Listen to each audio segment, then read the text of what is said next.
Do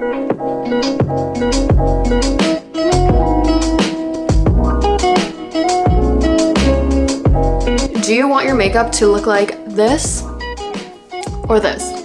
In this video, I'm gonna give you guys the right and wrong ways to do your makeup and completely change and elevate your makeup game. Let's get right into it. I'm gonna show you the wrong way to apply makeup on this side of my face and then the right way on this side of my face. If you're not prepping your skin before makeup, what are you doing? Skin prep is arguably the most important step to making your base look amazing with foundation on. One of the best tips I can give you guys to skin prep is to use an amazing glowy serum underneath your foundation. For this step, I'm using the PURCELL Pixel Biome Glow Barrier Serum, and this does the most amazing job at giving me a beautiful, glowy, natural looking base. It makes my makeup look amazing all day. It's also a little bit sticky, so it acts as an amazing primer. And as you can see, I mean, that glow already compared to this side, like, you just wait, my makeup is gonna look incredible over top of this. This brand and this glow barrier serum in particular is actually the favorite of so many makeup artists of K-pop idols, so you know it's giving that amazing K-pop glass skin look. And since it is also a skincare product, you're also treating the skin during the day just while you're wearing makeup. This has niacinamide, peptides, collagen, vitamin E, and BHA in it, so you're just doing your skin good while making it look incredible under makeup. For the incorrect side, I'm going in with no skin prep at all. As you can see, it's just, the comparison is already crazy. Like, this side is so dull in comparison. Next step is primer. The trick is with primer is that you don't want to overdo it. I only apply this in my T-zone. So I put this right here where I get extra oily, and then also just a little bit in the middle of my forehead, because this primer is really good at controlling oil, but I don't want to put that all over my face because otherwise it's just going to get rid of that glowy look that I already have achieved here. I find that primer is amazing if you do it properly, but if you go in with way too much, like here on the wrong side, I'm just going to slather way too much primer. And honestly, this is how I see most people doing their makeup. Like, they think that like you have to put it all over your face, but this is just not the case at all. As you can see, it doesn't look nearly as smooth as this side. The biggest problems I see people making with their foundation is choosing the wrong foundation for their skin type, choosing the wrong shade, and putting on too much. So all of these things will make your makeup look so much more cakey than it needs to look. For my foundation, because I have oily skin, I love the Estee Lauder Double Wear, and I mix two shades because this gives me the most perfect shade match ever. The tip to finding your perfect shade match is to test out a bunch of shades and go in direct sunlight and see which one matches your neck, because in-store lighting can be really finicky and it's so easy to buy the wrong shade if you only look at it in store. So make sure you're looking at it in natural light. For the wrong side of my face, I'm gonna be putting on this foundation that is too dark for me. It's not the right match. And I'm gonna be blending it out with this brush. I don't think there's anything wrong with using a brush, but it doesn't allow you to control the amount that you're putting on as well as a sponge. I still find that a sponge just gives the most natural application because you never have to worry about like streakiness or anything like that. As you guys can see, this is just, it's way too orange and like dark compared to my neck. It stands out, and this is just gonna lead to my overall makeup looking so much cakier and makeup-y. It's hard to tell like on camera sometimes, but like in person, it's not it. For the correct side, I'm gonna be mixing these two shades, and as you can see, that's literally all the foundation that I'm using. You really don't need a lot at all to get that even coverage, because that's the main goal with your foundation, right? Like, you're not trying to cover everything. That's what your concealer is for. With foundation, you're really just trying to even your skin tone. And I'm gonna be using a beauty blender for this. I just think makeup sponges are still the best way to apply foundation because it soaks up some of the products, so you don't have to worry about applying too much and looking cakey.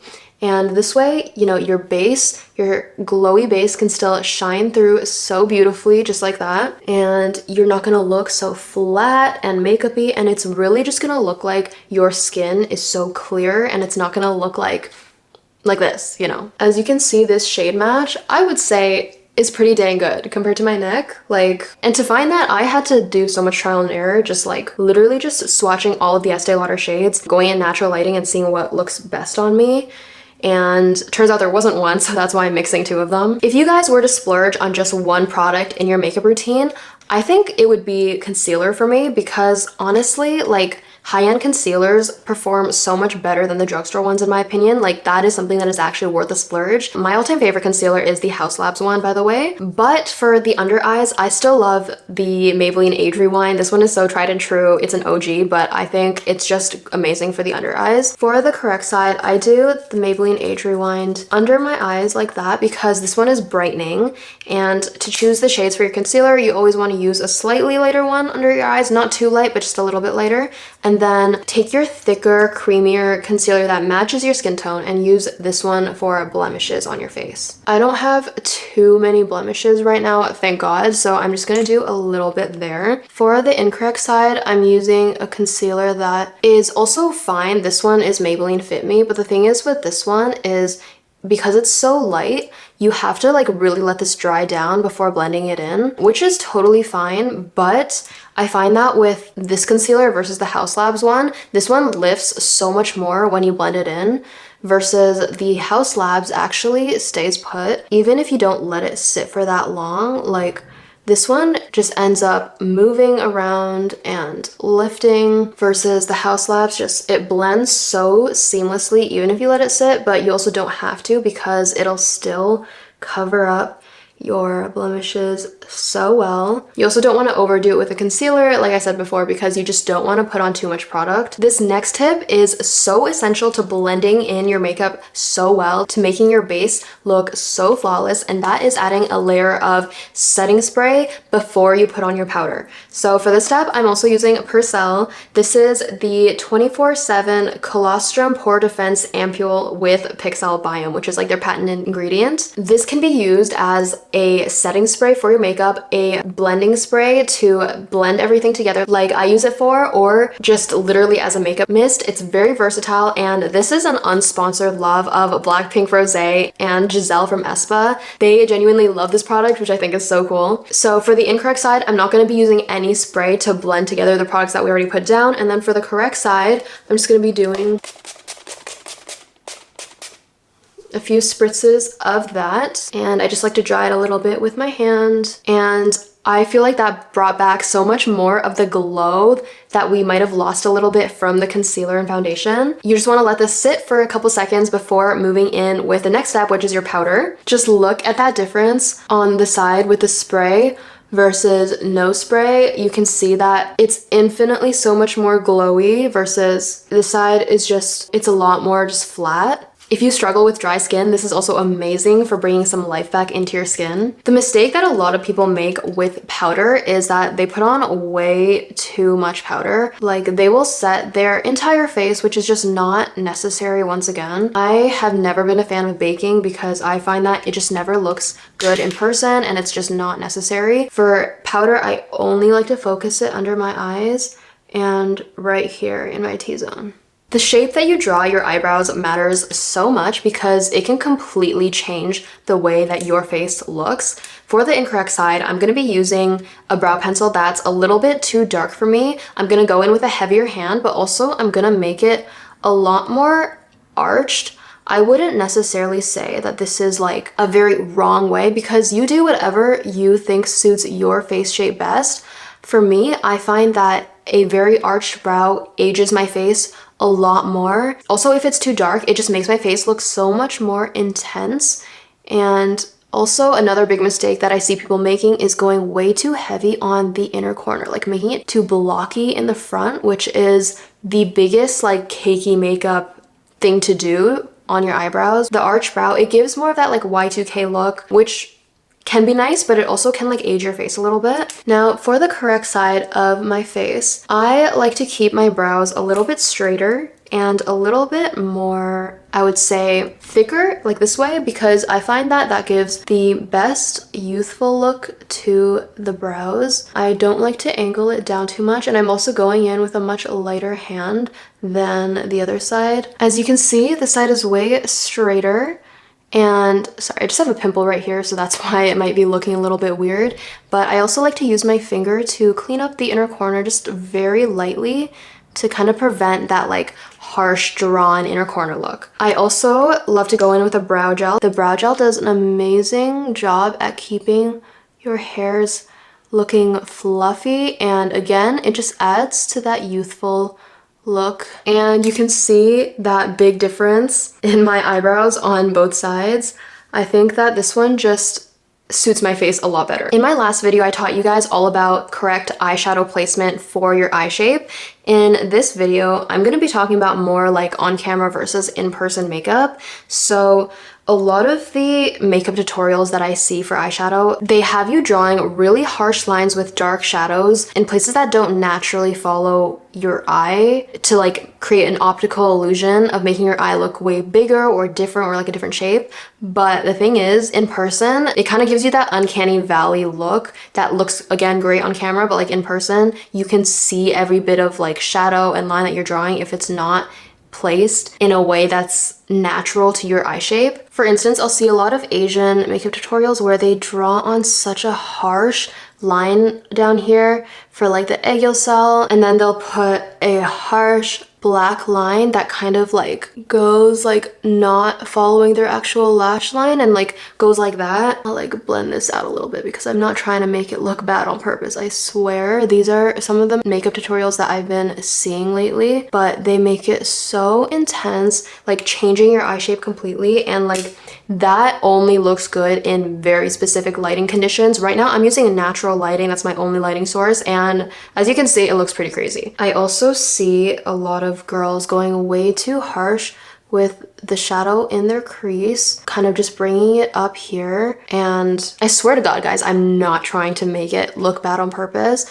This is really what I see people doing. I'm gonna clean up that eyebrow a little bit because, again, I'm just trying to teach relatable mistakes. If you want to go for a more natural eyeshadow look that looks amazing even in person, a foolproof way to do your makeup is to do an all over shade like so, but don't bring it too far up, and bring it down under the eye as well, like so. Next, go in with a smaller brush and a slightly more shimmery shade and put that right above your crease like so, and again under, and then take an even lighter shimmery shade, pop that in the middle on the top, and you're kind of mirroring it on the bottom as well. And then for the last step, I just go for a cute little inner corner highlight, and that is a beautiful and natural makeup look that you can wear wherever and looks good in person. For eyeliner,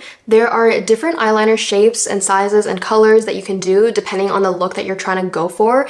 If you're going for a more natural soft girl look, I'd recommend a brown eyeliner and going for a thinner wing. If you want to go for that more baddie look, go for a black one and do a slightly thicker wing. For the wrong side, I'm just going to use a black eyeliner and kind of finish off this like uncanny valley makeup look because that is what I see the girls doing. No shade, but I mean the eyeliner still eats, but like it's just, you know. For the correct side, I'm going in with a brown very thin eyeliner, and I'm gonna try to do a thinner wing. For eyeliner, I wouldn't say there's necessarily a right or wrong way. It's just whatever look you're kind of going for and what suits your face shape best. If you feel like the baddie look suits you more, go for the thicker black.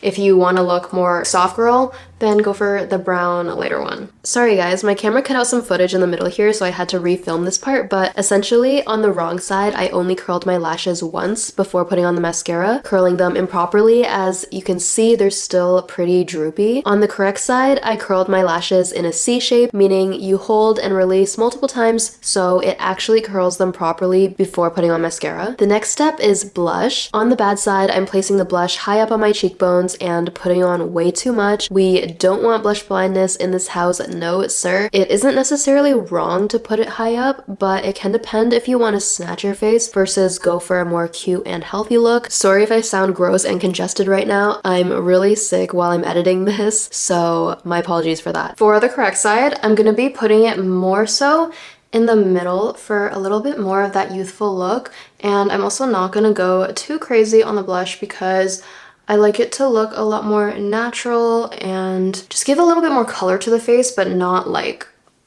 too much, you know what I mean? For bronzer, on the incorrect side, I kind of see people putting bronzer like literally on their entire face with a huge brush. I see people covering their entire forehead with bronzer and then just putting it like everywhere with this giant brush, and you just cannot control the placement at all. To make bronzer look more seamless, I'm gonna go for a still fluffy but slightly smaller brush and just really focus it more on these areas, these high points of the face. Bronzer, you don't put it where you contour. You have to put it a little bit more above. As you can see, it's a lot more concentrated and subtle versus this is kind of just a splotchy mess at this point. For highlighter, for the incorrect side, I'm going in with a highlighter that is kind of just a pure white highlighter, and this is also a powder, which I find can be really easy to go overboard with. Powder highlights are by all means not bad, but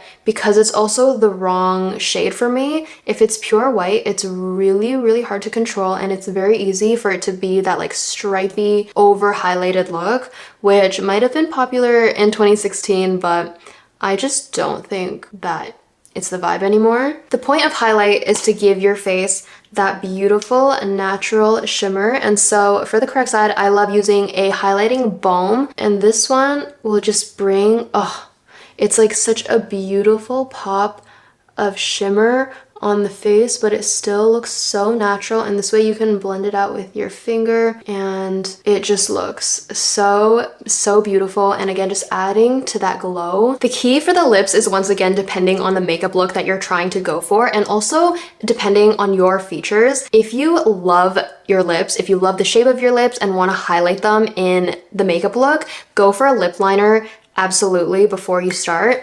For me, my lip shape is not my favorite feature about me. I like to draw more attention to my eyes, and so with my lips, I usually like to keep it a little bit more natural, and so some days I'll just completely skip lip liner because lip liner is really just going to draw a lot more emphasis onto your lips. So for the incorrect side, I'm just going to be popping on some lip liner and I'm going to blend that in a little bit.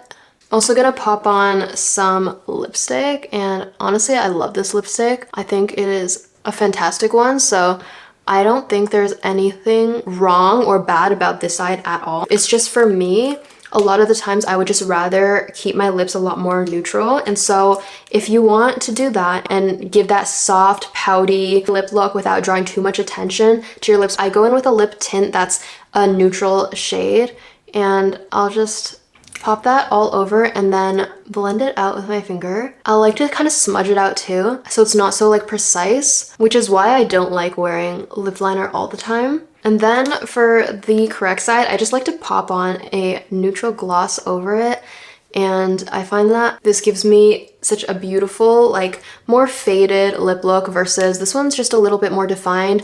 It's completely up to you and personal preference on what you like. I just think that this one suits me better, and then this one, if you love your lip shape, I would say go for a lip line. Absolutely highlight it. And for the final touch on the incorrect side, I'm not going to be going in with any setting spray at all. Setting spray is so crucial to just blend everything together once again and also just lock it all in. For the correct side, I'm just going to go back in with that PURCELL misting spray.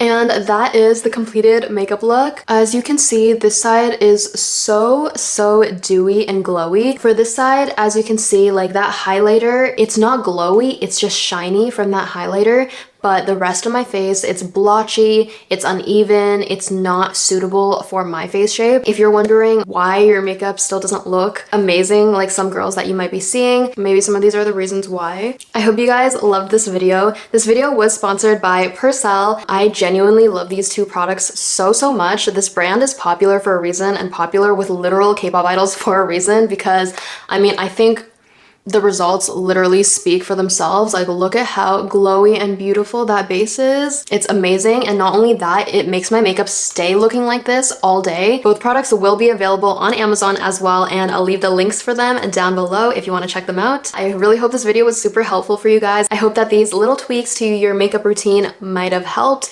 to really elevate how your makeup looks, and we can all be baddies and look amazing together. I love you guys, and I'll see you in my next video. Bye!